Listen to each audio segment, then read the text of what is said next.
Olá, eu sou a Maria e em conjunto com meus colegas Fernando, Júlia, Mariana e Mayara, iremos apresentar uma pequena videoaula acerca das características evolutivas das aves. Primeiramente, as aves por muito tempo foram um mistério para a comunidade científica e pesquisadores, pois não existia um consenso de qual poderia ser a sua origem. Parecia nesse momento que as aves elas não se pareciam com nenhum fóssil registrado até o momento. Porém, isso muda no século XIX, com a descoberta do Archaeopteryx, que era um fóssil de dinossauro, né? Que ele apresentava dentes, penas e garras, características que hoje são reconhecidas ou associadas às aves. Daí começou a surgir a ideia de que talvez as aves e os dinossauros formassem parte do mesmo grupo. Hoje, essa ideia está muito mais solidificada e os cientistas conseguem identificar características de dinossauros como avianos e não avianos. Uma dessas características é a própria cauda das aves. Então, as aves perderam grande parte das vértebras caudais. Elas têm uma cauda com poucas vértebras que auxiliam na movimentação da pena da cauda e também tanto para planar quanto para dar mais aerodinâmica para elas. Então, a gente pode comparar esse osso presente na cauda de um frango moderno com o de um Archaeopteryx, como mostra na imagem. O Archaeopteryx ele tem uma cauda bem mais longa, com bastante vértebras, e o frango comum tem só uma cauda pequenininha. Mas isso é uma adaptação feita para o próprio voo. E vários grupos de aves basais, eles logo perdiam a cauda mais longa e eram substituídos por aves com caudas mais curtas e vértebras fundidas, apesar do pigóstilo ter evoluído de forma independente em vários dinossauros. A gente não sabe ao certo por que as aves perderam a dentição delas. Entendemos que aves basais, como a Ichthyornis, possuíam dentes, mas estavam meio que num processo de perder. O que a gente sabe exatamente é que os dentes e a formação do bico meio que evoluíram. A característica do dente foi perdida junto com a evolução do bico.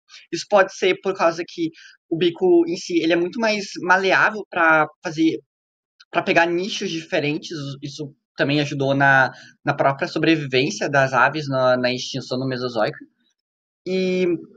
Mas o que a gente sabe é que as aves elas ainda têm os genes para formar dentes e tanto uma mandíbula mais réptil, digamos assim. Tem estudos que ativaram esses genes em embriões de galinhas, fazendo com que elas desenvolvessem uma mandíbula mais réptil e o começo de formação de dentes, fazendo com que mostrasse o link, né? Mostrasse que os genes ainda estavam presentes para a formação disso, só estão desativados, porque não tem uma necessidade para as aves terem dentes, sendo que o bico ele fornece uma abertura de nicho muito maior do que se elas tivessem dentes, porque os bicos são muito mais maleáveis. E a própria teoria da evolução do Darwin mostra ali, né, o livro dele fala sobre aquelas aves, eu acho que numa ilha específica que tinha várias aves que eram primos, geneticamente falando, só que a única diferença era a formação do bico, que fazia eles conseguirem coexistir por causa que eles tinham nichos muito diferentes. Tinha teorias de que as aves perderam os dentes por causa do peso, mas aves basais, como dito anteriormente, a Ichthyornis, mostra que mostra ainda ter dentes, né, mesmo sendo capaz de voar e etc. Outra teoria é que as aves perderam a dentição para o desenvolvimento dentro do ovo não ser tão lento, porque a formação de mais um órgão faz esse período já vulnerável para a ave demorar mais tempo ainda. Os membros superiores das aves são bem interessantes por causa que, por mais que sejam dedos fundidos, né, para formar asa, ainda assim existe um dedo que é vestigial. A gente pode ver isso geralmente em aves que estão sem pena na asa e tal, porque é um dedo bem pequeno que fica coberto por penas, porque ele geralmente não tem utilidade. A gente consegue ver, por exemplo, na galinha d'água, o filhotinho, ele tem, como a asinha dele é bem desplumada, ele tem o dedinho ali que não tem utilidade, é só porque tá ali, porque é um processo de desenvolvimento dele. A gente consegue ver na ema australiana também, duas garrinhas na asa já mal desenvolvida da ema, né, porque é uma ave terrestre. A gente consegue ver as garrinhas também.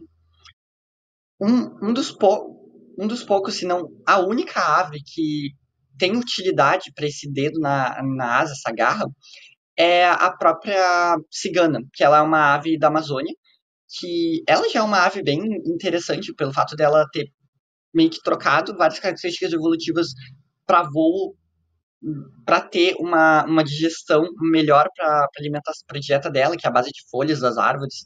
Então ela precisa de ter uma fermentação melhor no estômago e etc. Mas o mais interessante dela é que os filhotes, eles apresentam essa garra, né, como a maioria das outras aves, só que eles também têm utilidade para essa garra. Quando esse filhote se sente em perigo, ou, enfim, sente que alguma coisa está errada, geralmente eles se tocam das árvores e para sair desse perigo, caso o perigo esteja muito perto, né, e eles escalam com as garrinhas da asa. Isso é bem interessante, porque mostra esse link evolutivo. Quando o filhote começa a crescer, começa a chegar na fase adulta, essa característica não cresce junto. Então fica lá, fica como qualquer outra ave, que é só, né, um vestígio. Mas mostra que, tipo, ainda assim tem a adaptação ali. Mesmo que seja uma adaptação que se perde com o crescimento da vida, com o crescimento da ave, ainda assim dá para ver essa característica de garrinhas na asa, dá pra ver, comparada a outros fósseis de dinossauros, dá pra ver dá pra comparar, sabe? Dá pra entender como eles são parecidos. Outra característica que não é exclusiva das aves, é bem mais ampla, é as penas. O que é realmente quase que exclusivo das aves são as penas de voo, que são penas que são diretamente conectadas os ossos das asas delas e fazem com que tenham uma mobilidade muito melhor. Isso a gente pode ver tanto em aves mais basais, aves mais modernas, mas também em dinossauros novianos, que estavam nessa transição entre ave e dinossauro. Como dito anteriormente, por exemplo, o Archaeopteryx. Claro, não no nível de complexidade das aves atuais, mas ainda assim. E essas penas de voo são diferentes de penas de, por exemplo, o Velociraptor mongoliensis, que tinha penas que pareciam sim penas de voo, mas eram provavelmente muito mais para acasalamento, visto que a gente sabe hoje em dia que o Velociraptor não podia voar. Os sacos aéreos são uma característica bem presente em todos os grupos de dinossauros, mas nas aves eles possuem uma complexidade um pouco maior.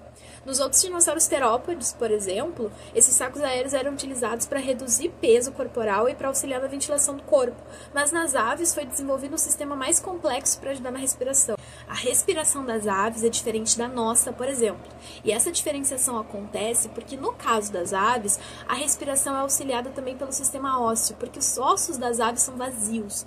Então elas têm essa respiração diferente. Nesse sentido, o desenvolvimento de sacos aéreos mais eficientes foi muito positivo, porque fez com que elas conseguissem aguentar grandes altitudes de voo sem precisar de tanto oxigênio. Então, além desses sacos aéreos facilitarem a respiração, eles também ajudam a manter a temperatura corporal das aves estável, mesmo em situações de esforço intenso. Para concluir, a gente entende as características das aves, tais como o sistema respiratório com sacos aéreos, os ossos leves e ocos e a transformação dos membros posteriores em asas, como características únicas deste grupo, mas que ainda permitem a ligação e a identificação dos seus ancestrais, que hoje são conhecidos como os dinossauros terópodes. Também se entende que esse foi um processo gradual, até porque foi um processo evolutivo, mas que concluiu ou levou a grande diversidade de aves que a gente tem hoje em dia, assim como o seu sucesso ecológico.